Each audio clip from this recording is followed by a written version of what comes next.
نبی الکریم علی آلہ و اصحابہ اجمعین الحمد للہ الذی ہدانا لہذا وما كنا لنہتدی لولا ان ہدانا اللہ رب اشرح لی صدری ویسر لی امری واحلل عقدۃ من لسانی یفقہوا قولی۔ کل ہم نے آیات 116 تا 120 پڑھی تھی۔ 116 میں اللہ رب العالمین نے بڑا کلیئرلی بتایا ہے کہ یہ اگر تو اکثریت کا کہا مانے تو وہ تمہیں گمراہی میں مبتلا کرتے ہیں۔ یہ آپ پوری تاریخ اٹھا کے دیکھ لیں کہ جب لوگوں کی بات مانی گئی ہے کس کے مقابلے میں؟ اللہ تعالیٰ کے مقابلے میں، تو گمراہی پھیلی ہے، کیونکہ اکثریت جو ہے وہ ہدایت یافتہ نہیں ہوتی، ان کا مقصد قرآن و سنت کو فالو کرنا نہیں ہوتا۔ لہٰذا تاریخ اٹھا کے دیکھ لیں کہ جب بھی جمہور کی بات آئی ہے تو اللہ تعالیٰ کی بات کو پیچھے کر دیا گیا ہے۔ یہ بات آپ کے ملک میں پوری طرح ثابت ہو چکی ہے۔ جب آپ نے جمہوری طریقے زندگی سے الیکشن کرائے ہیں، جو اسمبلی میں لوگ آئے ہیں ان کو کوئی پرواہ نہیں ہے قرآن و سنت کی، وہ لا پاس ہو رہے ہیں کہ جو کفر کی پارلیمنٹ میں بھی نہیں ہوتے، اور وہ کھل کے کہتے ہیں کہ ہم سپریم ہیں، اور اللہ کے تعالیٰ کے دین میں مومن کے لیے اللہ تعالیٰ سپریم ہے، کوئی اور سپریم نہیں ہے، ساری مخلوق ہے۔ جو یہ کہتا ہے کہ میں اللہ کے مقابلے میں سپریم ہوں، وہ شیطان ہے۔ لہذا اس بات کو ساری جماعتیں نوٹ کر لیں، سارے مسلمان نوٹ کر لیں، ہمیں اللہ کے حکم پہ چلنا ہے، اکثریت کو پہ نہیں چلنا، اس لیے کہ ہمارے ایمان کا تقاضا ہے۔ یہ بات اچھی طرح نوٹ کر لیں، اس چیز نے امت کو گمراہی میں ڈال دیا ہے۔ میں آپ سے گزارش کر رہا ہوں، میں جب امریکہ میں ماسٹر کر رہا تھا الیکٹریکل انجینئرنگ میں، تو میں نے جمہوریت پہ بہت کچھ پڑھا، کیونکہ مجھے ایک پیپر لکھنا تھا۔ اس وقت مجھے بالکل وہاں سب کچھ پڑھ سمجھ کے عیاں ہو گیا کہ مومن کے نزدیک اکثریت کوئی چیز نہیں، مومن کے نزدیک اللہ کا حکم ہے اور وہ برحق ہے۔ اس کے مقابلے میں ہر مین میڈ لاز جو ہیں وہ بالکل حق نہیں ہیں۔ اس لیے یہ لوگ اپنے ذہن سے نکال دیں کہ ہم جمہوریت، آپ مجھے بتائیں دنیا میں آج جمہوریت کی بنیاد پر مجھے کہیں بتا دیں کہ اسلامی نظام آیا ہو۔ یہ کفر کا جال ہے، اس میں افراد بھی لگے ہوئے ہیں، جتنے جدید تعلیم یافتہ افراد ہیں آپ کے، پورا آپ کا الیکٹرانک میڈیا، پورے آپ کے حکمران، پوری آپ کی اسٹیبلشمنٹ قرآن سے دور اور وہ طاغوتیوں کے جال میں لگی ہوئی ہے۔ لہذا یہ آیت نمبر جو یہ ہے آپ کی 116، اکثریت کا جو ہے وہ فیصلہ نہیں مانا جائے گا، فیصلہ اللہ تعالیٰ کا مانا جائے گا۔ یہی جمہوریت اور اسلام میں فرق ہے۔ اس کے بعد اللہ تعالیٰ نے 117 میں بڑا واضح طور پر بتا دیا، آیت 117 میں، کہ اپنے رب کی رہنمائی قبول کرو۔ اگر تم ایماندار ہو نا تو تمہیں تو کوئی اور کرائیٹیریا ہے ہی اللہ کا حکم پر حق ہے، بس بات ختم۔ اور لوگوں کی اکثریت جس طرف جا رہی ہو اس سے دھوکہ مت کھاؤ، آپ کا ملک اس کی بالکل جیتی جاگتی مثال ہے۔ اس کے بعد آیت 118 اور 119، حلال کو حرام کر دینا ایمان کے منافی ہے۔ کیوں؟ جس اللہ نے وہ قانون، یاد رکھیے قانون برحق کس کا ہے؟ اللہ تعالیٰ کا ہے۔ جس کو اس نے حلال قرار دیا ہے وہ برحق ہے، جس کو اس نے حرام قرار دیا ہے وہی برحق ہے، اس میں کوئی تبدیلی نہیں کی جا سکتی۔ یہ بات اچھی طرح نوٹ کر لیں۔ اور اس کے بارے میں نے آپ سے عرض کیا تھا کہ میں آپ کو آیات لکھواؤں گا جو کل میں نے نہیں لکھوائی، میری غلطی ہے، لہٰذا اگر آپ اس کے ساتھ لکھ لیں کہ 118 اور 119 کے ساتھ قرآن میں دوسری جگہ یہ حلال و حرام کا جو بیان آیا ہے اس کے بارے میں آیتیں لکھ لیں، تاکہ آپ کے پاس ان ساری آیاتوں کا خلاصہ ہو جائے جن میں اس حلال و حرام کا ذکر ہے۔ پہلی آیت ہے سورہ بقرہ کی 168، 168 سورہ بقرہ۔ اس کے بعد ہے سورہ بقرہ ہی کی آیت 173، 173۔ اس کے بعد حلال و حرام کا ذکر ہے سورہ مائدہ کی آیت نمبر 3 میں، اور اس کے بعد سورہ مائدہ کی آیت 87، 88، 87 اور 88،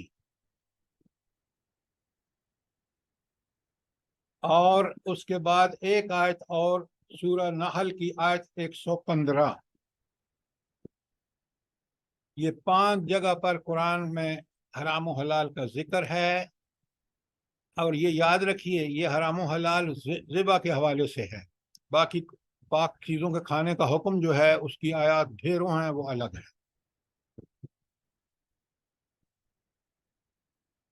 آپ نے یہ لکھ لیا جو آیت 118 اور آخر میں آپ نے کیا بتایا ہے؟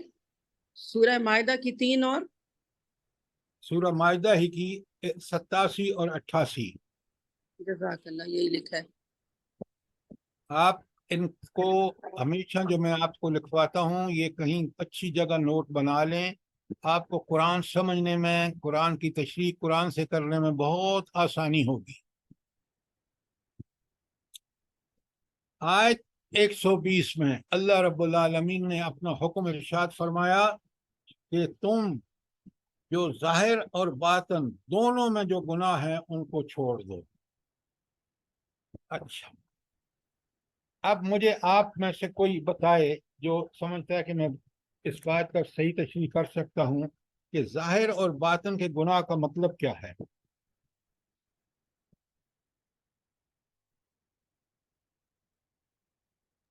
سر ظاہر تو اوپر سے، اور باطن جو ہے دل کے اندر جو ہماری نیت ہے، جو دل میں چھپے ہوتے ہیں کہ اندر اور باہر اور۔ نہیں، یہ آپ کی بات آدھی ٹھیک ہے، اوپر سے کیا مطلب ہے؟ سر ظاہر مطلب جو وہ ہے، دکھاوے، سر ظاہر وہ ہے جو دنیا کے سامنے کرتے ہیں، اور باطن وہ ہے جو آپ تنہائی میں اپنے گناہ کرتے ہیں، تنہائی میں بندہ کس حالت میں ہوتا ہے، اچھا، یہ اب باطن۔ ذرا میں آپ کو بتاتا ہوں، آپ اس کو سمجھیں اور کہیں لکھ لیں۔ باطن کے گناہ کیا ہیں؟ پہلے سب سے پہلے وہ سارے جو ہمارے دل کے اندر خیالات پلتے پوستے ہیں، اور وہ سارے خدا اور رسول کے احکامات سے ہٹ کر ہوتے ہیں، وہ وسوسے ہوں، خیالات ہوں، نیتیں ہوں، ارادے ہوں، جو دل کے اندر ہیں وہ ہیں باطن۔ نفس اور دل کے اندر یہ سارے خیالات جو ہیں یہ باطن ہیں، برے خیالات، برے نیتیں، برے ارادے۔ اب بات آپ کو سمجھ آئی کہ باطن کی برائی کیا ہے؟ جی سر۔ آپ دیکھیں نا، نعوذ باللہ، میں اپنے دن میں ایک خیال پالتا ہوں، فلاں شخص کو میں نے نقصان پہنچانا ہے، اور میں نے یہ کرنا ہے، میں ذہن میں پلاننگ کر رہا ہوں، یہ سارا باطن ہے۔ اور اگر آپ کے دل میں، آپ کے نفس میں پاکیزہ خیالات ہیں، بھائی کسی، نعوذ باللہ، میں نے کسی کو نقصان نہیں پہنچانا، اگر فائدہ ہوا تو کر دوں گا، دشمن کے بارے میں بھی آپ بری بات نہیں سوچتے، تو یہ آپ کا باطن کی نیکی ہے۔ اچھی، اب یہاں ایک سوال کا جواب دیں، انسان باطن کے گناہوں سے بچ کیسے سکتا ہے کہ اس کے خیال، ارادے، نیتیں پاک ہوں؟ کیسے ممکن ہے؟ تقوی اختیار کرے سر، کیا اختیار کرے؟ تقوی، سر اللہ کا ذکر، اللہ سر کے آپ ذکر۔ خود ہی بتا ذکر، دیں، اور آپ ہی بتائیں۔ اپنے آپ کو اللہ کے ذکر سے مصروف رکھے۔ سر سر آخرت پر یقین، کیونکہ آخرت کا یقین ہی ان سارے گناہوں سے، ساری برائیوں سے انسان کو بچاتا ہے کہ میں نے اپنی ہر عمل کا جواب اللہ تعالیٰ کو دینا ہے۔ سر اب وہ آیت ہے نا قد افلح من تزکا. اب میری بات سنیں، پہلے بات سمجھیں، بات ہو رہی ہے کہ دل میں پاکیزہ خیال کیسے آئے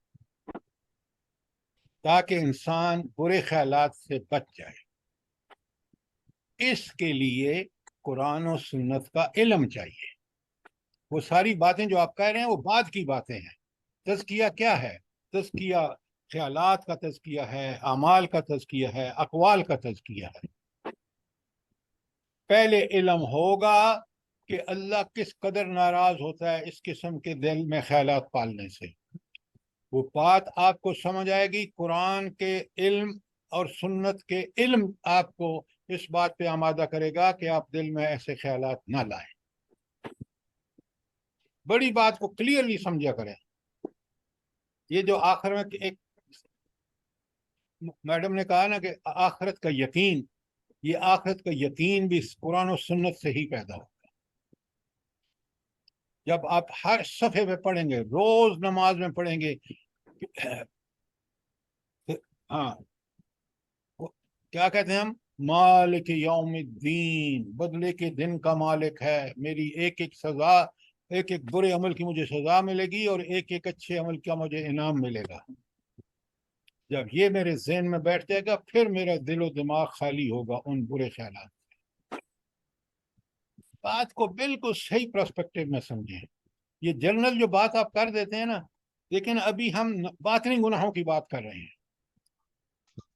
اب باطنی گناہ کیا ہے اور کیسے دور ہوں گے، یہ بات آپ کی سمجھ میں آ گئی؟ جی جلدی سر، بات۔ جی سر، جی جی سر، جزاک اللہ۔ اب دیکھیں، اب آتا ہے ظاہری گناہ۔ ظاہری گناہ وہ ہیں جو عمل ہم زبان سے کریں، اعضاء کے ذریعے کریں، یہ سارے اعمال ظاہری ہیں جو لوگوں کو نظر آتے ہیں۔ نعوذ باللہ میں کسی کو گالیاں بک رہا ہوں تو ظاہر سب کو پتہ ہے کہ میں کیا گناہ کر رہا ہوں۔ اور اگر میں دوڑتا ہوا سنیما کو جا رہا ہوں، جلدی جلدی ٹکٹ خریدوں، تو وہ میرا ظاہری عمل بتا رہا ہے میں کہ کہاں جا رہا ہوں۔ لیکن اگر میں وضو کر کے پاکیزہ ہو کے مسجد میں جا رہا ہوں، یہ میرا ظاہری عمل نیک ہے۔ آپ کھانا بنا رہے ہیں لیکن ساتھ ہی اللہ کا ذکر کر رہے ہیں، اس وقت کو بھی آپ ضائع نہیں کرتے۔ ہر کام بسم اللہ پڑھ کے شروع کرتے ہیں، دعا مانگتے ہیں، یہ ہے وہ ظاہری عمل پاکیزہ۔ اور جب اس کے لیے بھی بڑے غور سے سنیں، عمل کے لیے بھی علم کی ضرورت ہے۔ اگر قرآن و سنت سے آپ نے اپنے باطن کو پاکیزہ کر لیا ہے، برے خیال ختم، نیک خیال، اللہ کی رضا کی طلب آپ کے اندر بڑھ گئی ہے، آپ ہر نیک عمل کریں گے۔ تو دل کو اللہ تعالیٰ سے اور رسول اللہ صلی اللہ علیہ وسلم کی محبت سے لبریز کیجئے، اور پھر آپ دیکھیں گے کہ انسان کو وہ عملی قوت میسر آتی ہے جو ضروری ہے۔ اس ٹھوس علم کے بغیر انسان کبھی کچھ نیکی بھی کر دیتا ہے، برائی بھی کر دیتا ہے، اور آئی چلائی پہ کام چلاتا ہے۔ لیکن جب قرآن و سنت کا علم اس کی بنیاد ہوتی ہے تو وہ ایک پکا سچا یقین والا ایمان پیدا ہوتا ہے، پھر اس ایمان سے قوت ملتی ہے نیک عمل کرنے میں۔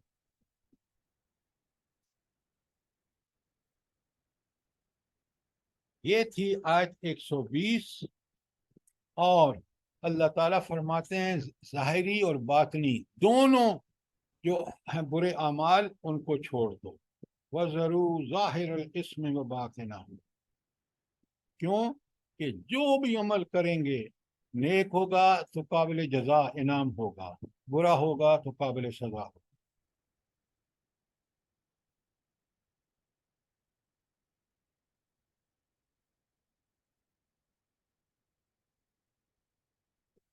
بات کلیئر ہو گئی؟ جی سر جزاک اللہ. اچھا، تو کل جو ہم نے کمی چھوڑی تھی کہ ہمیں حلال و حرام کا قرآن میں دوسری جگہ، وہ میں نے آپ کو لکھوا دی.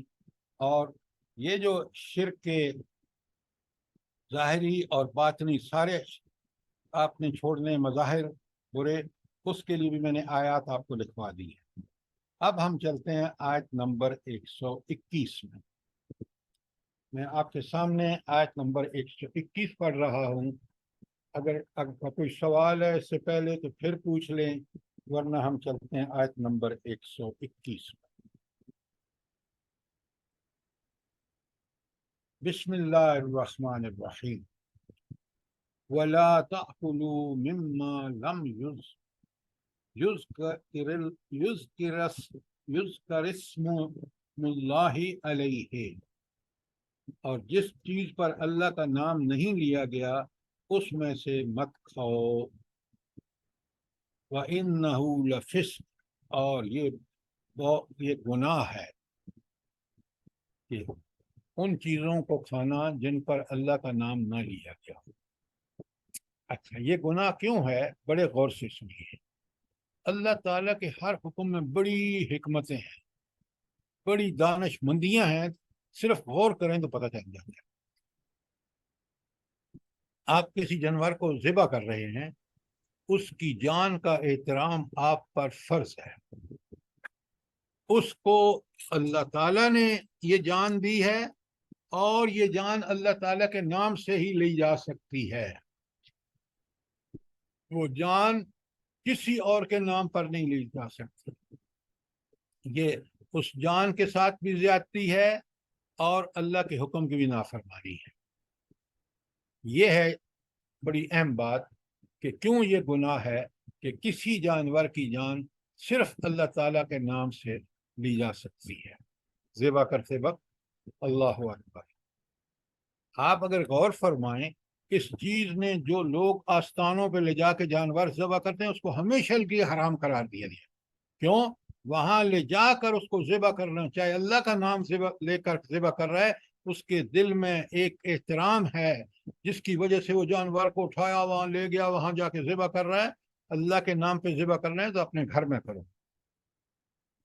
اس لیے یہ آستانوں پر یہ جا کے ان پہ قبروں پر جو ذبح کرتے ہیں، یہ اللہ کے حکم کی صریح خلاف کرتے ہیں. اس بات کو بہت اچھی طرح نوٹ فرمائیں کہ یہ جو اللہ تعالیٰ کے نام پر ذبح کرنا ہے، اس کی بڑی وجہ یہی ہے کہ اللہ رب العالمین نے اس چیز سے سختی سے منع کیا ہے کہ کسی جانور کی جان سوائے اللہ کے نام سے جو اس کا مالک ہے، اور کسی کے نام پر یہ ذبح نہیں کیا جا سکتا.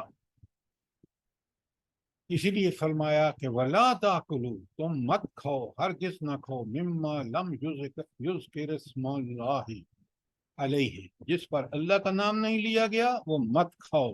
وَإِنَّهُ لَفِسْقٌ، اور یہ گناہ ہے. میں نے آپ کو بتایا کہ یہ کیوں گناہ ہے. اس کے بعد دیکھیں اللہ رب العالمین فرماتے ہیں کہ وَإِنَّ الشَّيَاطِينَ لَيُوحُونَ إِلَىٰ أَوْلِيَائِهِمْ لِيُجَادِلُوكُمْ، شیطان اپنے ساتھیوں میں شکوک و شبہات اور اعتراض القاء کرتے ہیں تاکہ وہ تم سے جھگڑیں. اب اس کی ایک میں آپ کو مثال دیتا ہوں، آپ کو بات سمجھ آ جائے گی. کفار مکہ کہتے تھے کہ بھائی یہ کیا بات ہوئی، جو تم مارو تو وہ حرام، اور جو اللہ مارے تو وہ حلال. یعنی اللہ کے نام پر جو ذبح کیا جائے وہ حلال ہے، اور جو ایسے ہی مر جائے وہ حرام ہے. یہ کیا بات ہوئی؟ اس کی وجہ یہ ہے کہ کفار کو یہ بالکل سمجھ ہی نہیں تھی، جاہلیت تھی ان کی، کہ ان چیزوں کی جان لینا اللہ کے حکم کے بغیر نہیں لی جا سکتی. لہذا وہ طرح طرح کے بہانے، میں نے ایک بہانہ بتایا ہے کہ وہ یہ کہتے تھے کہ یہ کیا بات ہوئی کہ اللہ مارے یعنی اللہ کا نام لیں تو حلال ہو گیا، اور بندہ مارے یا خود سے مر جائے تو وہ حرام ہو گیا، نعوذ باللہ. لہذا یہ بڑی شیطانی کی باتیں لوگوں کے دلوں میں ڈالتے تھے.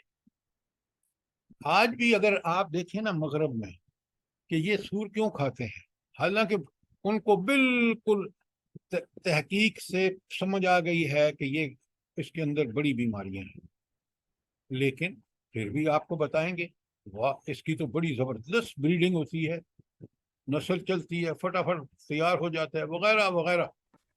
تو اللہ تعالیٰ جب بھی کسی کام کا حکم دیتے ہیں اس میں منع کرتے ہیں تو اس میں حکمت ہوتی ہے، اس کی اجازت دیتے ہیں، حلال قرار دیتے ہیں تو وہ انسان کے لیے نفع بخش ہوتی ہے۔ اب کسی چیز کا نفع بخش ہونا ایک تو ہے کہ کیمیکلی وہ چیز انسان کے فائدے میں، اور دوسری ہے کہ اس کی اخلاقی بینیفٹس، اس کی روحانی بینیفٹس جو ہیں وہ بھی بڑے ضروری ہیں، کیونکہ اخلاق ٹھیک ہوگا تو بندہ ٹھیک ہوگا، اخلاق خراب ہوگا تو پھر بندے ایسے ہوں گے جیسے آپ کے ذمہ داران لوگ ہیں۔ سر دوسرا یہ کہ یہ بے حیا جانور ہے۔ جی بالکل، وہ اس کی تفصیل میں پہلے بھی آپ بالکل ٹھیک کہہ رہے ہیں، میں بھی بتا چکا ہوں کہ اللہ تعالیٰ نے بڑی حکمتیں ہیں۔ اگر انسان دیکھے نا کہ شرم و حیا ایمان کا حصہ ہے، صحیح حدیث ہے، اور وہ چیز جو شرم و حیا کو کم کرے تو وہ تو انسان کے لیے زہر ہے، روحانی زہر ہے اس کے لیے۔ اللہ تعالیٰ فرماتے ہیں، اب بڑے غور سے سنیے آخری آیت کا حصہ، ان اطعتموہم، اگر تم ان کی اطاعت کرو گے، کس کی؟ شیطان اور ان کے اولیاء کی، انکم لمشرکون، پھر تم مشرک ہوگے، کہ اگر تم ان کی اطاعت کرو گے تو پھر تم شرک کے مرتکب ہوگے۔ اس کا کیا مطلب ہے؟ صحیح صحیح مطلب بنائیے، ادھر ادھر کی بات مت کیجیے، آیت کے اندر بتائیے۔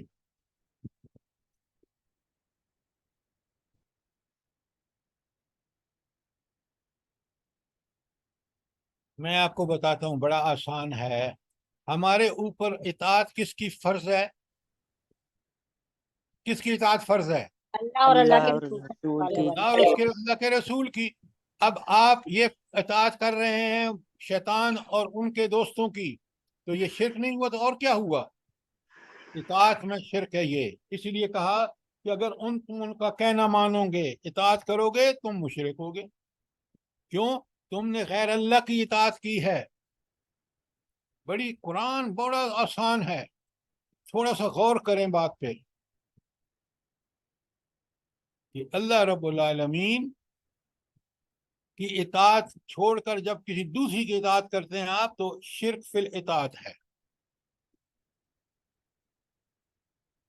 اچھا، اب یہاں ایک جلدی سے میں سمرائز کر دوں آپ کو۔ شرک کی 3 قسمیں ہیں، اور وہ تینوں قسمیں توحید کی ہیں، اس کا الٹ ہے۔ شرک فی ذات، شرک فی صفات، اور شرک فی الحقوق، یا اس کو یہ بھی کہہ سکتے ہیں آپ کہ شرک لوازم صفات میں۔ تو اللہ کی یہ صفت ہے کہ اطاعت خالص اسی کی ہوگی اور کسی کی نہیں ہو سکتی، یہ اس کی صفت کا تقاضا ہے۔ تو جب اللہ کو چھوڑ کر دوسرے کی اطاعت کرے گا تو وہ شرک ہے۔ بڑی آسان بات ہے، سمجھنے میں بھی آسانی ہے۔ آج 120 کلیئر ہے؟ جی سر۔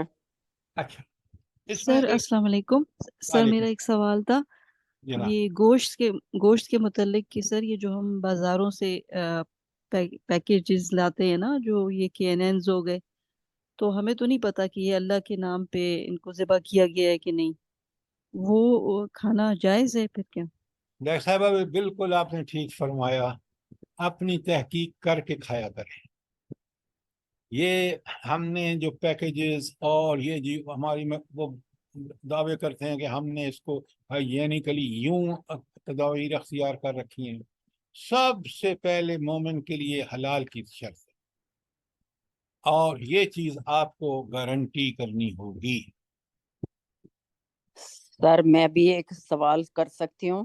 جی جلدی کریں. یہ دیکھیں آپ کو پتا ہوگا خود یہ یورپ میں جو یہ ہم لوگ مسلمان گوشت وغیرہ خریدنے کے لیے جاتے ہیں، یہاں پہ ہم لوگوں کے بہت ساری شاپ ہیں عربیوں کی، ترکیوں کی، تو ہم لوگ دیکھیں جا کے میں پوچھتی ہوں نا کہ بھئی یہ حلال ہے، تو وہ بولتے ہیں واللہ حلال ہے، اور ہم لوگ اس چیز کی گارنٹی نہیں دے سکتے ہیں کہ یہ اللہ کے نام پہ انہوں نے ذبح کیے ہوئے ہیں، یا کہ وہ جو آپ کو پتا ہوگا یہاں پہ وہ جو یہ بچڑ خانہ کے کیا ان کو بولتے ہیں، وہاں پہ لگی ہوئی ہوتی ہیں مشینیں، اور وہ بس جی کٹا کٹ ہو رہا ہے، اور ابھی وہیں سے آتا ہے گوشت، تو اگر ان سے پوچھو یہ بولتے ہیں کہ حلال ہے، تو ابھی سر ہم لوگوں کے سر پہ تو گناہ ہے اس کا، یا کہ کیا ہے؟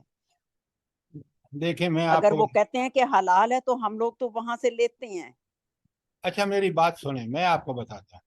میں جب امریکہ پڑھنے گیا، یہ بات ہے 71 کی، تو میں نے سارا پوچھا، پتہ چلا کہ آپ وہاں جانور خرید کے اپنے سامنے خود ذبح کر سکتے ہیں اسی بچر خانے میں، اور وہاں آپ آرڈر کر دیں، ان سے کہہ دیں کہ یہ مشینیں صاف کر کے مجھے اتنا اس کی چانپ بنا دیں، اتنا اس کا قیمہ بنا دیں، وہ بالکل آپ کے سامنے بنا کے دیتے ہیں. اس کو لا کے میں سٹور میں رکھ لیتا تھا، وہاں تھا جو سرد خانہ، اور آرام سے بغیر کسی حیل و حجت کے کھاتے تھے، کیونکہ ہم نے خود کیا تھا. تو یہ چیزیں لیکن آپ سر تھوڑی، یہاں پہ یہ چیز آپ نہیں میری ہو بات تو سکتی ہے. مجھے بات پوری کرنے دیں. اچھا آپ یا انہی لوگوں میں سے جو مسلمان ہیں ان سے ٹھیک پوچھ سکتے ہیں، وہ آپ کو بتا دیں گے. ان میں کچھ پرسنٹیج ضرور مسلمانوں کی ہوگی، اور اگر وہ پریکٹسنگ مسلمان ہے تو وہ آپ کو بتا دے گا. یہ آپ کا فرض ہے، آپ نے لوگوں کے کہنے پہ نہیں چلنا، آپ نے اللہ تعالیٰ کے حکم پہ چلنا ہے. اس کے لیے تھوڑی سی توجہ کرنی پڑے گی. ایک دفعہ آپ، لیکن سر دیکھیں وہ بھی مسلمان ہیں، ترکش ہیں، عربی ہیں، سبھی اللہ کا نام لیتے ہیں اور مسلمان کلمہ وہ، پڑھتے ہیں. آپ مجھے یہ بتائیں، مسلمان وہ ہے جو اللہ کے حکم پہ چلتا ہے، نام کا مسلمان نہیں ہے. کلمہ پڑھنے والا مسلمان اس وقت ہے جب اس کلمے کی کے سارے تقاضے پورے کرے. بات سمجھے؟ جی سوری، لیکن یہ بول دیتے ہیں کہ جی حلال ہے، اس سے وہ زیادہ تو پھر اور کوئی. آپ ان کے کہنے پہ چل رہے ہیں، اللہ کے حکم پہ تو نہیں چل رہے. آپ انویسٹیگیٹ کیوں نہیں کرتے بھائی؟ ہمیں اس تک ایکسیس ہو گئی تھی جو وہاں کا بچر خانہ تھا،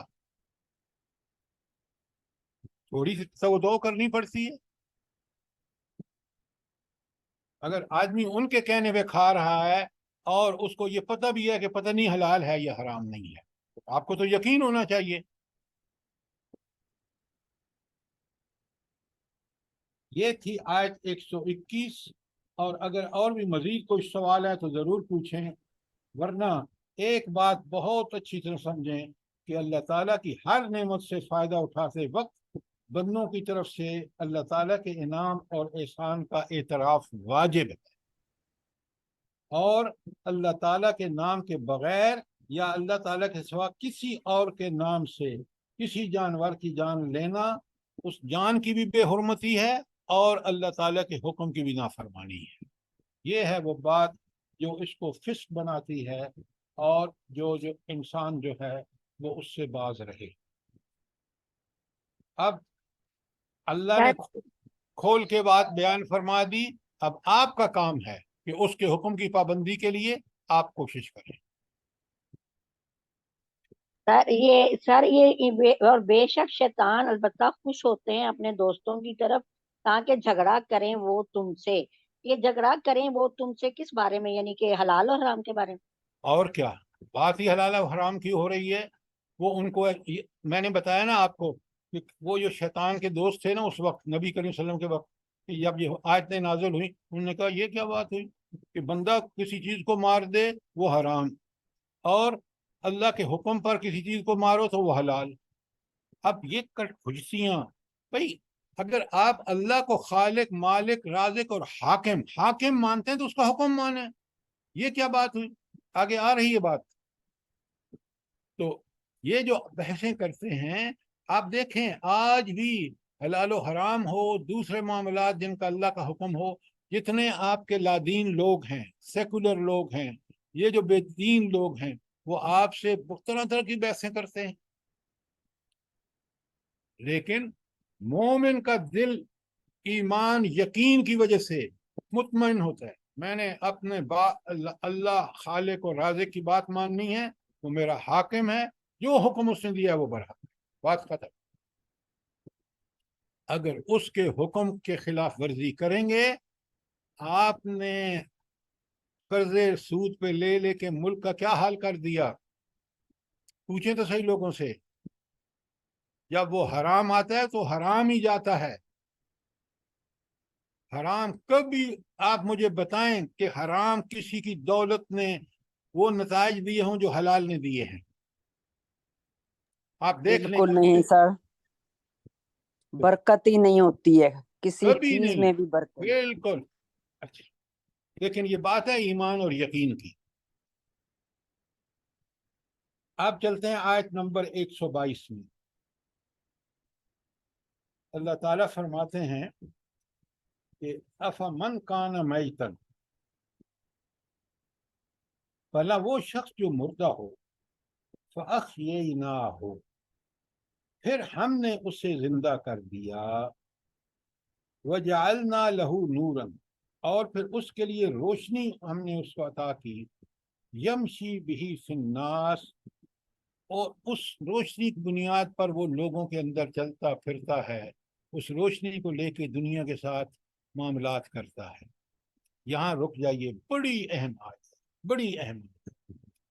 بھلا ایک شخص مردہ تھا، اللہ تعالیٰ فرماتے ہیں کہ ہم نے اس کو زندہ کر دیا، کیا مطلب ہے اس کا؟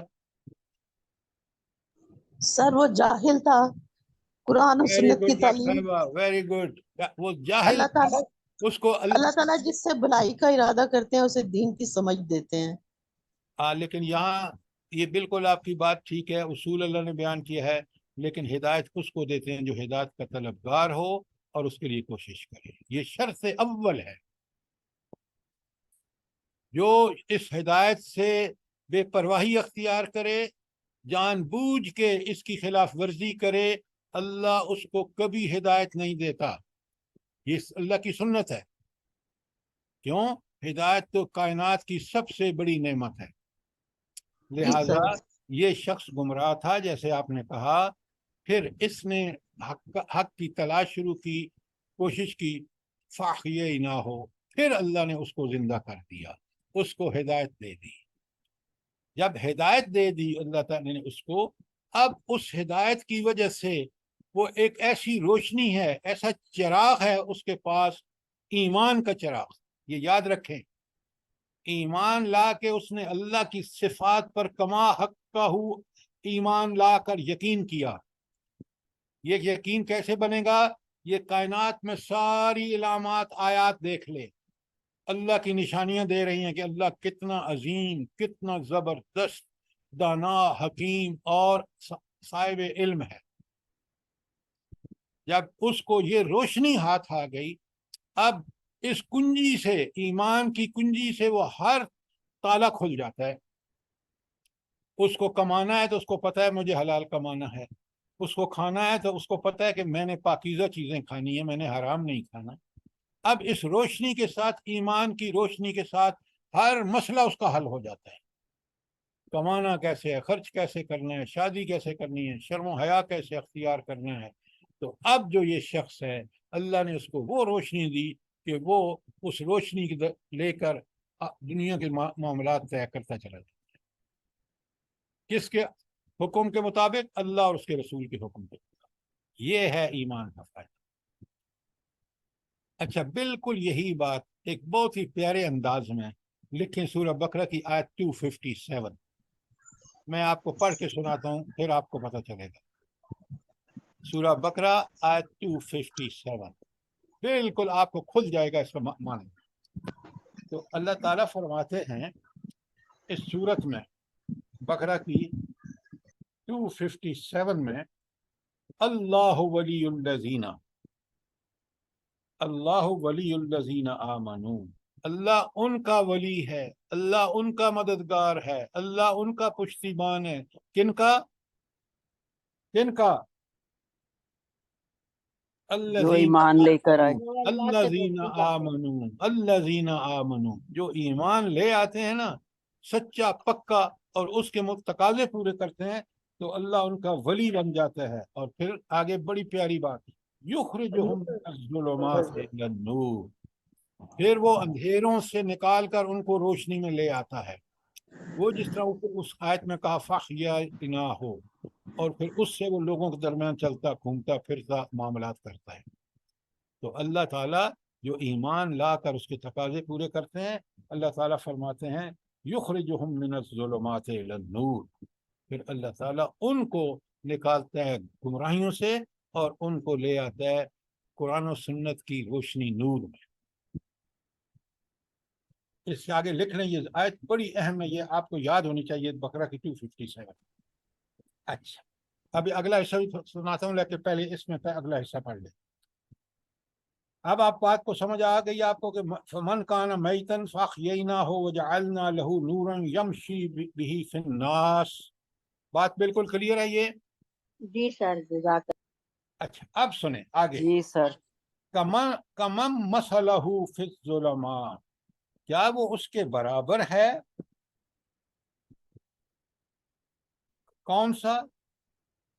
فی ظلمات، جو اندھیروں میں گم ہے، لیس بخارج منہا، اور ان اندھیروں اور گمراہیوں سے نکلنے والا نہیں. بھلا یہ کون شخص ہے؟ جو گمراہ ہے سر. ہاں، جو ایمان کا انکار کر دیتا ہے. بالکل آپ نے ٹھیک کہا. ایمان سے خالی آدمی جو ہے وہ، آپ دیکھ لیں آج آپ کی حکومت ایمان کی روشنی سے نہیں چل رہی، تو دیکھیں کیا کیا ہم اندھیروں میں ٹامک ٹوئیاں مار رہے ہیں. اس سے پیسہ مانگ، عرب ریاستوں سے مانگ، یورپ سے مانگ، اس سے مانگ. وہ کہتے ہیں پہلے ٹرانسجنڈر کو قبول کرو، وہ کہتے ہیں پہلے یہ کفر جو ہے اس کو اپنے ملک میں نافذ کرو. جو آج ہو رہا ہے،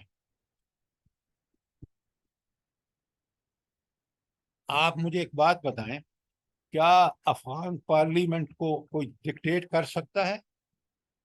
اس لیے کہ انہوں نے یہ فیصلہ کر لیا ہے کہ ہم نے چلنا ہے تو اللہ اور اس کے رسول کے احکامات پہ چلنا. کرے نا کوئی انٹرفیئر وہاں. نتائج بھی آپ کے سامنے ہیں. کل وجود میں آنے والی حکومت ہم سے جو 75 سال اسلام کے نام پہ اللہ کو دھوکہ دے رہے ہیں، وہ آج بھی ہم سے بہتر ہیں. نہ ان کے پاس وہ ذرائع ہیں، نہ وسائل ہیں جو اللہ نے ہمیں دیے ہیں.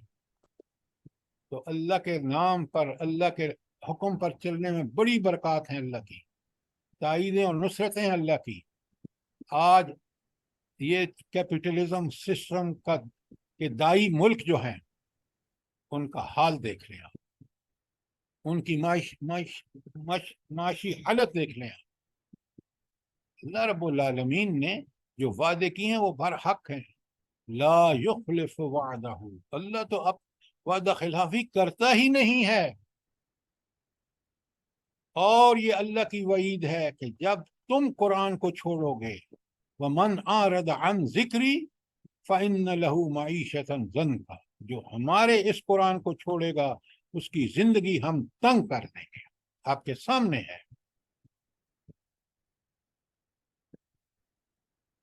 اچھا یہاں فرمایا نا کہ کمم مسلہ فی الظلمات لیس خارج منہا، کیا وہ اس شخص کے برابر ہو سکتا ہے؟ پہلا تھا نا کہ جو ایمان لا کے اور اس روشنی سے پھر زندگی کے معاملات کرتا ہے اور گمراہیوں سے اندھیرے میں روشنی میں آ جاتا ہے. اب کیا یہ شخص جو پیچھے بیان ہوا ہے وہ برابر ہے اس شخص کے جو اندھیروں میں گھرا ہوا ہے اور وہ وہاں سے نکل بھی نہیں سکتا؟ کیوں؟ اس نے ایمان کا انکار کیا ہے. اب آئیے آیت 257 میں اگلا حصہ بالکل اس کی تشریح ہے. وہ کیا ہے سنیں. والذین کفروا، وہ لوگ جنہوں نے انکار کیا، اولیاءہم الطاغوت، ان کے اور ولی طاغوت ہیں. طاغوت کا مطلب ہے وہ جو اللہ کے مقابلے میں اپنی بڑائی کا اعلان کرتے ہیں، وہ امریکہ ہو، یونائٹڈ نیشن ہو، IMF ہو، ورلڈ بینک ہو، وغیرہ وغیرہ.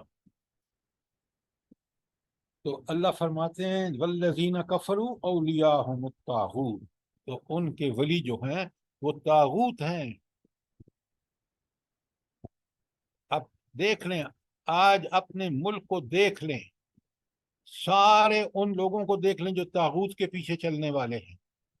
اللہ تعالیٰ فرماتے ہیں یخرجونہم من النور الی الظلمات، اللہ تعالیٰ ان کو نور روشنی سے نکال کر کدھر لے آتا ہے؟ اندھیروں میں، گمراہیوں میں.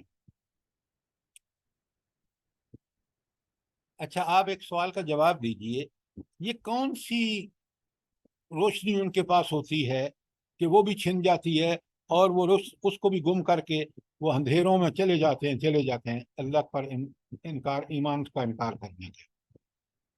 سر وہ کفر کرتے ہیں اور جو فطرت میں ان کا ہوتا ہے.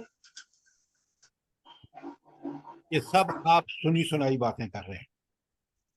سر آپ نے بتایا تھا مطلب جب انسان کو اللہ تعالیٰ نے بنایا ہے تو اس کے اندر حق اور باطل کی روشنی، حق کے پہچان کے لیے اللہ تعالیٰ نے روشنی رکھ دی، تو جب وہ ویری کفر پہ گڈ، چلتا ہے تو وہ روشنی ختم ہو جاتی ہے. ویری گڈ، یہ ہے بات. وہ جو اللہ نے اس کے اندر، ویری گڈ، اللہ نے جو اس کے اندر پیدائش کے وقت اس کو فطرت اسلام پہ پیدا کیا، اس کے اندر فَأَلْهَمَهَا فُجُورَهَا وَتَقْوَاهَا، اس کو نیکی اور بدی کی پہچان بھی عطا کی تھی. وہ انکار کے باعث، اللہ کے ایمان، اللہ پر، رسول اور آخرت پر ایمان کے باعث وہ بھی مسخ ہو جاتی ہے، اور وہ اس روشنی کو ضائع کر کے جو باعث بن سکتی تھی اس بڑی دین کو قبول کرنے کے لیے، یہ اب طاغوت کا غلام بن گیا ہے، اندھیروں میں چلا گیا ہے. کتنی پیاری بات انہوں نے کی ہے، یہی بات سمجھنے کی ہے. اب وہ ایک جنرل سی بات کر دیتے ہیں. بھائی آیت کے اندر جو مفہوم ہے اس کو سمجھ، غور و غوض کر کے پہنچیے کہ وہ لوگ جو اس روشنی کو ضائع کر دیتے ہیں، کیوں ضائع کرتے ہیں؟ اللہ نہیں ضائع کرتا، اللہ نے تو رکھی ہے ان کے باطن میں. وہ اس لیے کہ وہ اللہ کا انکار کرتے ہیں، تو وہ روشنی بھی گئی اور پھر اندھیروں میں طاغوت کے پیچھے چل رہے ہیں اور دن بدن ذلت پستی میں گرتے چلے جا رہے ہیں. اپنے ملک کو دیکھ لیجئے. یہ بات آپ کی سمجھ میں آ گئی اس آیت کی، کیونکہ یہ بہت اہم بات تھی. میں دوبارہ پڑھ رہا ہوں. افمن کان میتن، بھلا وہ شخص جو مردہ تھا، یعنی غافل اور شرک میں اور جہالت میں مبتلا تھا، لیکن تلاش میں تھا کس کی؟ حق کی. فَأَحْيَيْنَاهُ، ہم نے اس کو زندہ کیا، ہدایت عطا فرمائی. وَجَعَلْنَا لَهُ نُورًا، اور اس کو نور ہدایت عطا فرمایا. یمشی بہ فی الناس، جس کو لے کر وہ لوگوں سے معاملات کرتا ہے، چلتا پھرتا ہے اور معاملات کرتا ہے. کمن، کیا یہ اس شخص کی طرح ہے؟ مثلہ فی الظلمات، جو اندھیروں میں چلا گیا ہے. لیس بخارج منہا، اور اس میں سے نکلنے والا ہرگز نہیں، کیونکہ اس نے ایمان کا انکار کر دیا، کفر کو ایمان پر ترجیح دی. یہ ہے اس کا مفہوم. تو اللہ تعالی ہم سب کو اس بات کی توفیق عطا فرمائے کہ ہم دل میں ایک تڑپ رکھیں کہ ہمیں اللہ کی ہدایت مطلوب ہے اور اس کے لیے کوشش کریں، تو پھر ہم اس پہلے کی مثال ہوں گے. اور اگر ہم نے دنیا پرستی، مال پرستی، ہوس پرستی میں ہم نے اس اللہ کے راستے کو چھوڑ کر دنیا پرستی، مال پرستی اور ہوس پرستی کا راستہ اختیار کیا، تو ہم اندھیروں میں چلے جائیں گے اور پھر ان سے نکلنے کی کوئی صورت نہیں ہے، جو آج امت کی صورتحال ہے. بات کلیئر ہے؟ سر اگلا بھی ایک پوائنٹ ہے، کذالک زینا للکافرین ما کانوا یعملون. ہاں بہت اچھی بات. اب آ رہا ہوں میں اسی کی طرف. اچھا، اس کے بعد اسی آیت کا آخری حصہ ہے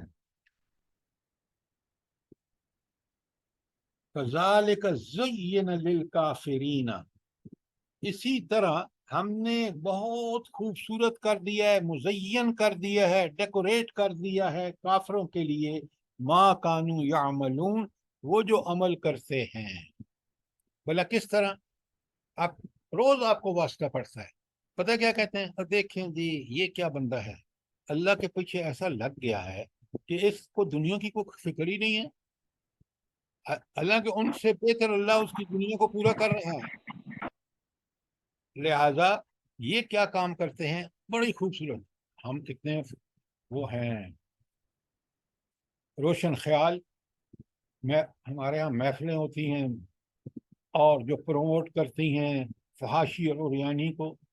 پھر آپ کو آج کیوں گلا ہے کہ ہماری یونیورسٹی میں یہ ہو رہا ہے، ہمارے بچے تباہ و برباد ہو رہے ہیں؟ کیوں آپ کو تکلیف ہے؟ لیکن شیطان بڑا ہم تو بڑے آزاد خیال ہیں. دیکھیں جی ہمیں تو پردہ دل کا پردہ ہوتا ہے. جب دل کا پردہ ہوتا ہے اور اصلی پردہ جو اللہ کے حکم والا چھوڑ دیتے ہیں، پھر آپ کی یونیورسٹی آپ کے سامنے ہے. جب آپ کو ایجوکیشن کرتے ہیں اس کے نتائج آپ کے سامنے ہیں، پھر آپ چیختے کیوں ہیں؟ لہذا اللہ تعالیٰ کتنی خوبصورت بات ہے کہ یہ ان کا نفس شیطان بڑا خوبصورت کر کے دیکھا. آپ نے الفاظ سنیں، پتہ ہے دیندار عورتوں کو پردے کہتے ہیں یہ مولویانیاں ہیں، اور بدبخت اپنے آپ کو اللہ کے دین سے آزاد کر کے شیطان کے پیچھے، نفس سے بات اللہ کے پیچھے چل رہے ہیں، اور نتائج اپنے سامنے ہے. یہ شخص جو اللہ کے حکم پہ چل رہا ہے، اس کے پاس ایک روشنی ہے. وہ دنیا میں بھی مطمئن کہ میں اللہ کا حکم مان رہا ہوں، اور اس کی وجہ سے اللہ کی برکتیں بھی اس کے ساتھ، اس کے ثمرات بھی اس کو مل رہے ہیں. اور آخرت میں جو مرے گا تو چاہے اس کی موت ہو، چاہے وہ برزخ کا قبر کا معاملہ ہو، چاہے حشر کا معاملہ ہو، وہاں اس کے نیک اعمال اس کے لیے بہترین روشنی ثابت ہوں گے، اور اللہ کی رضا اس کو ملے گی، اور وہ دائمی اور ابدی زندگی، بے لازوال اور بے مثال زندگی سمر جائے گی جنت کی شکل. تو اللہ تعالی ہم سب کو اس بات کی توفیق دے کہ ہم اس ہدایت کو قبول کر کے اللہ کی دنیا اور آخرت کی ساری بھلائیوں کے حقدار بن جائیں. آمین سر. اچھا، آمین آمین.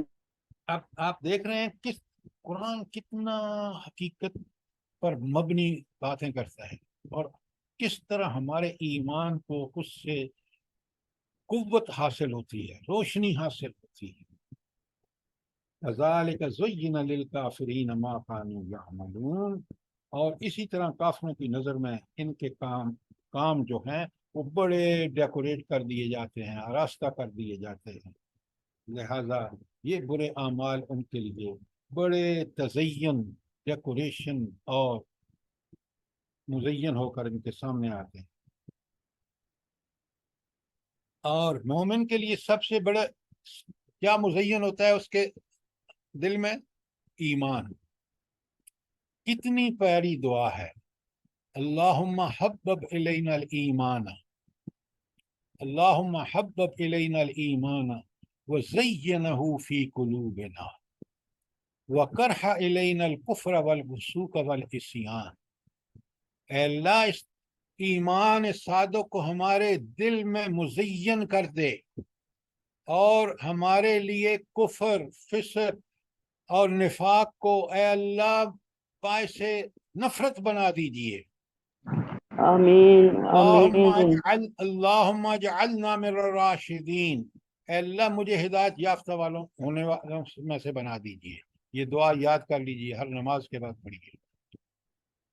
اللہم حبب الینا الایمان وزینہ فی قلوبنا وکرہ الینا الکفر والفسوق والعصیان اللہم اجعلنی من الراشدین. کتنی پیاری دعا ہے. آمین آمین. لہذا آپ دیکھ لیں قرآن کس طرح ہمیں اپنے دین حق کی حقانیت ہمارے دلوں دماغوں میں بٹھاتا ہے، اور کس طرح ہمارے دلوں اور دماغوں میں نفرت پیدا کرتا ہے. کس کی؟ برائی کی. اچھا، اب ایک اللہ کی سنت بیان ہو رہی ہے آیت 123. وہ کیا ہے؟ بڑے غور سے سنیے. اور آج آپ دیکھ لیجئے یہ باتیں قرآن کہہ رہا ہے، دیکھیں کتنے 100 سال ہو گئے، 17 سے بھی زیادہ 100 سال ہو گئے ہیں قرآن نازل ہوئے، کتنی برحق باتیں ہیں کہ آپ ان کو آج بھی اپنی آنکھ سے اپنے معاشرے میں اپنے ارد گرد دیکھ سکتے ہیں۔ اللہ فرماتے ہیں وَكَذَلِكَ جَعَلْنَا فِي كُلِّ قَرْيَةٍ أَكَابِرَ مُجْرِمِيهَا، اور اسی طرح ہر بستی میں ہم نے گناہ گاروں کے سردار بنا دیے، گناہ گاروں کے سردار بنا دیے، یہ وڈیرے، یہ ایم این ایز، یہ بڑی بڑی ڈگریوں اور بڑے بڑے عہدوں والے لوگ، ان کو اللہ تعالیٰ فرماتے ہیں کہ ہم نے ان کو سردار بنا دیا۔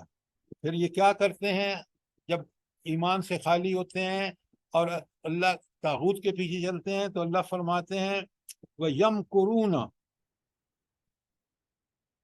تاکہ وہ اپنے مکر و فریب کے جال پھیلائیں، وہ مکر کریں۔ وَمَا يَمْكُرُونَ إِلَّا بِأَنفُسِهِمْ، حالانکہ وہ فریب کے جال میں وہ خود پھنستے ہیں۔ وما یشکرون، اس کا ان کو شعور بھی نہیں ہوتا۔ فرعون کو دیکھ لیجئے، مشرف کو دیکھ لیجئے، اس کے گردن میں کتنا سریہ تھا، کیسی کیسی باتیں اللہ کے دین کے خلاف کرتا تھا، کیا کیا ظلم کیے، لیکن ان جال میں اللہ نے اس کو ایسا پھنسایا کہ اس بیماری کا علاج ہی نہیں ہے دنیا میں۔ کس مپرسی کی موت اس کو آئی، کاش ہم سمجھیں، آپ یقین مانے، کاش آپ کو اس بات کا احساس ہو۔ وہ صاحب ایمان جو زندگی ایمان کی روشنی میں گزارتا ہے، مرتے وقت وہ کبھی پریشان نہیں ہوتا، وہ خوش ہوتا ہے کہ میں آج اس اللہ سے ملنے جا رہا ہوں، میری اس سے ملاقات ہوگی، میری روح لی جائے گی اس کے پاس موت کے بعد، اور اسی کے لیے تو وہ زندگی میں جیتا رہا، اسی کی خوشنودی کے لیے لگا رہا۔ کاش ہم اس بات کو سمجھیں۔ اس کی قبر جنت کے باغوں میں سے ایک باغ، وہ اٹھے گا تو خوش باش اٹھے گا، وہ ساری سختیاں جو اس کو میدان حشر میں پہنچنے تک لگیں گی وہ اس کو پیش نہیں آئیں گی۔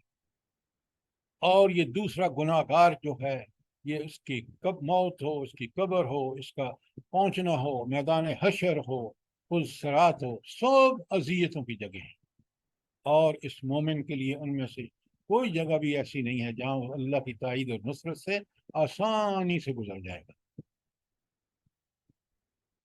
لہذا کتنی پیاری بات ہے، وَكَذَلِكَ جَعَلْنَا فِي كُلِّ قَرْيَةٍ أَكَابِرَ مُجْرِمِيهَا، اور اسی طرح ہر بستی میں ہم نے گناہ گاروں کے سردار بنا دیے، لِيَمْكُرُوا، تاکہ وہ اپنے مکر و فریب کا جال پھچائیں، وہ چالیں چلیں، لیکن اللہ فرماتے ہیں وَمَا يَمْكُرُونَ إِلَّا بِأَنفُسِهِمْ، یہ چالیں خود انہی کو گھیر لیتی ہیں، وَمَا يَشْكُرُونَ، اور ان کو پتہ بھی نہیں چلتا، ان کو شعور بھی نہیں ہوتا کہ ادھر ہٹے صدارت سے ادھر ایک ایسی مرض میں مبتلا ہو گئے کہ جس کے بعد نہ ان کو اپنا ہوش رہا نہ دنیا کو ہوش رہا، اور وہ اللہ کے عذاب میں گرفتار ہو گئے۔ اللہ تعالی ہمیں اپنے دین پر یقین صادق کے ساتھ عمل کرنے والا بنائے، اور ہمیں اپنی تائید اور نصرت دنیا اور آخرت میں جنت عطا فرمائے۔ اسی کے لیے ہم آمین کریں، آمین۔ اسی کے لیے جئیں، اسی کے لیے مریں۔ اللہ تعالیٰ سے دعائیں کریں، اور اگر کوئی سوال نہیں ہے، کوئی کمنٹس ہیں تو ضرور کیجیے، سوال ہے تو کریے، ورنہ یہاں ہم ختم کرتے ہیں، ٹائم ہو گیا ہے۔ سر میں سر نے ایک یہ پوچھنا تھا، یہ جو بعض دفعہ چھوٹے موٹے کیڑے نکل آتے ہیں گھروں میں، تو بعض دفعہ آدمی کا دل نہیں چاہتا ان کو مارنے کے، لیکن کبھی کبھی مجبوری ہوتی ہے کہ مارنا پڑ جاتا ہے، پھر مار کے تو میں سوچتی ہوں کہ اللہ نے ان کو پیدا کیا اور میں مار رہی ہوں تو میرے کو اس کا بھی جواب دینا پڑے گا نا۔ نہیں نہیں نہیں، اگر وہ چیز نقصان دہ ہے، آپ کے نقصان دہ نہیں ہے، اس کو مت ماریے۔ ہاں نقصان جی، دہ پکڑ کے بعض دفعہ تو پھینک دیتے ہیں نا کسی کپڑے سے، لیکن بعض دفعہ ہوتا ہے کہ بھاگے آ رہے ہیں اور چلے جا رہے ہیں، تو ان کو پھر ایسے تو ڈر لگتا ہے کہ کہیں کسی کو کاٹ ہی نہ لے، بھائی تو آپ ان کو اللہ پھر کے حکم کی پابندی کریں۔ آپ اور جو اللہ نے حکم دیا اس کو بڑے شرح صدر کے ساتھ کریں. اگر نقصان دہ کیڑا ہے آپ اس کو مار دیں, اگر وہ سر نقصان دہ نہیں ہے تو اس کو چھوڑ دیں. سر یہ جو بڑے وڈیرے اور سردار بنا دیے اور ان کے فریب اور مکر جو ہیں سر ان کے آگے کوئی حق کی بات کرے, ایمان کی بات کرے تو وہ اس کو مار دیتے ہیں. تو یہ اس کو جو مار ہے وہ شہادت کی موت ہوئی نا. ایسا ہے کہ اس میں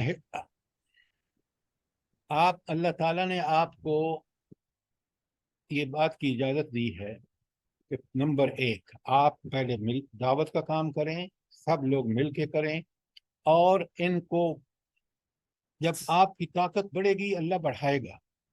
یہ وڈیرے یہ سارے ڈرنے لگیں گے. کیوں کہ یار یہ ہمیں ووٹ نہیں دیں گے, یہ ہماری بات نہیں مانیں گے, کیونکہ یہ تو دین کی طرف جا رہے ہیں. اس لیے اب وہ بھی اپنے آپ کو دنیا کی خاطر برائیوں سے بچنا شروع کر دیں گے. لہذا آپ کا کام یہ ہے کہ آپ دعوت دیں, ایک گروپ تیار کریں جیسے مکے میں نبی کریم صلی اللہ علیہ وآلہ وسلم نے تیار کیا, اور وہ ایمان کے تقاضوں کے تحت اپنی مصیبتیں مشکلوں سے گزریں تاکہ ان کے اندر وہ استقامت, وہ صبر, وہ طاقت اور قوت آئے. آپ دیکھ رہے ہیں جو ہی مدینے میں حکومت ملی اللہ تعالیٰ نے ایسے اسباب پیدا کر دیے, ایسے لوگ پیدا ہو گئے کہ جو اس کفر کو سے پھر انہوں نے بڑے بڑے غزوات اور سرایہ کیے. تو اصل بات یہ ہے کہ ہم یہ ساری رہنمائی نبی کریم صلی اللہ علیہ وآلہ وسلم کی زندگی, ان کی سنت سے لیں. ہم کوئی چیز اللہ کے حکم اور رسول اللہ صلی اللہ علیہ وسلم کے طریقے کے خلاف نہ کریں. وہی رہنمائی ہے, وہی سے لینا ہے, اور یہی دین کا حکم ہے, یہی ہمارے ایمان کا تقاضا ہے. اب اگر اس کے نتیجے میں کوئی شخص مرتا ہے تو وہ شہید ہے, اور وہ کیسا شہید ہے, اس کے درجے, اس کی حیثیت, اس کا مقام و مرتبہ ذرا پڑھیں تو صحیح کہ رب نے اس کو کیا عنایتیں ہیں اس کی اس پر اس دنیا میں. وہ سیدھا جنت میں جاتا ہے, برزخ, اور اس نام کی کوئی چیز نہیں ہے. اس کا ادھر خون کا قطرہ گرتا ہے, ادھر اللہ تعالیٰ اس کو دکھایا جاتا ہے یہ ہے جنت میں تیرا مقام. یہ شہید کو صرف درجہ حاصل ہے. تو اللہ تعالیٰ سے دعائیں کریں کہ, اور یہ اللہ نے ہاں اچھی بات کی آپ نے, مومن کو اگر ایک اس کے دل میں یہ تمنا نہیں تھی تو حضور فرماتے ہیں وہ کفر کے طریقے پر مرا. اے اللہ ہمیں اپنے دین کے راستے میں شہادت کی موت عطا فرما. آمین آمین. آمین آمین. اللہ میرے بچے قبول کر لے. اللہ تعالی ہم سب کو, ہماری اولادوں کو اسی دین پر زندہ رکھے. آمین اب آپ اگر کوئی سوال یا آمین. نہیں ہے تو دعا مانگ لیں تاکہ ہم انشاءاللہ کل پھر اللہ کے حکم سے اسی قرآن کے بیان کے حوالے سے انشاءاللہ.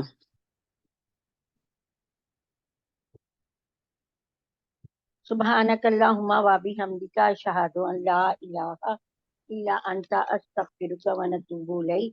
اللہم مالک الملک تؤتی الملک من تشاء و تنزع الملک ممن تشاء و تعز من تشاء و تذل من تشاء بیدک الخیر بیدک الخیر بیدک الخیر و تعز من تشاء بیدک الخیر